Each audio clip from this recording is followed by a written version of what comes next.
नमस्कार दोस्तों, ये है एक्शन न्यूज चैनल, आपकी आवाज आपका मंच। यहाँ खबरें सिर्फ बताई नहीं जाती, सच्चाई के साथ दिखाई जाती हैं। तो चलिए देखते हैं आज देश और दुनिया की खास खबरें।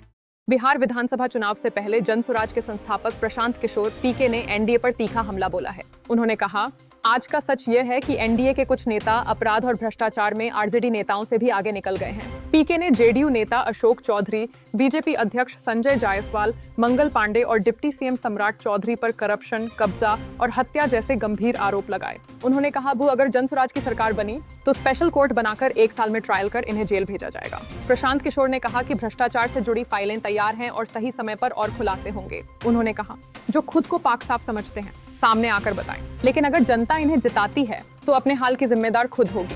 उन्होंने स्पष्ट किया कि वे खुद चुनाव नहीं लड़ रहे ताकि पार्टी के बाकी उम्मीदवारों के प्रचार में पूरा समय दे सकें। अगर डरता तो बिहार आकर इस तरह की राजनीति नहीं करता, पीके ने कहा। पीके ने दावा किया, तो आप मुझसे लिखकर ले लीजिए, जेडीयू को 25 से ज्यादा सीटें नहीं मिलेंगी। नीतीश कुमार बिहार के अगले सीएम नहीं होंगे। उन्होंने कहा, तो अगर मेरा अनुमान गलत हुआ तो 14 नवंबर को आकर मुझसे सवाल करिए। मीडिया पर सवाल उठाते हुए पीके बोले, मीडिया सरकार के दबाव में रहा है, विपक्ष की आवाज नहीं दिखाता। किसी भी न्यूज चैनल ने 3 साल में जनसुराज की एक भी खबर नहीं छापी। उन्होंने कहा, हम कांग्रेस नहीं है कि मीडिया से डर जाएं।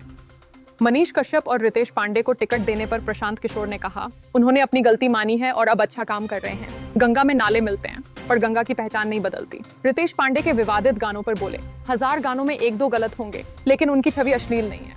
उन्होंने कहा, नीतीश, चिराग या बीजेपी से पूछिए कि वे रेपिस्ट और माफिया को टिकट क्यों देते हैं। जनसुराज ने ज्यादातर ईमानदार और नए चेहरे उतारे हैं। तेजस्वी यादव पर तंज कसते हुए बोले, गरीब का बच्चा ना पढ़ पाए तो समझ आता है, लेकिन सीएम के बेटे के लिए कैसे मुमकिन नहीं था। 20 साल में तो प्राइवेट से पढ़ सकते थे। पीके बोले, 12,500 लोगों ने आवेदन किया था, 243 को ही टिकट मिलना था। सबको खुश करना असंभव है। जिसने हार देखी वही आरोप लगा रहा है। दोस्तों, बिहार चुनाव से जुड़ी खबरें और असली सच्चाई देखने के लिए अक्षा न्यूज चैनल को आज ही सब्सक्राइब करें।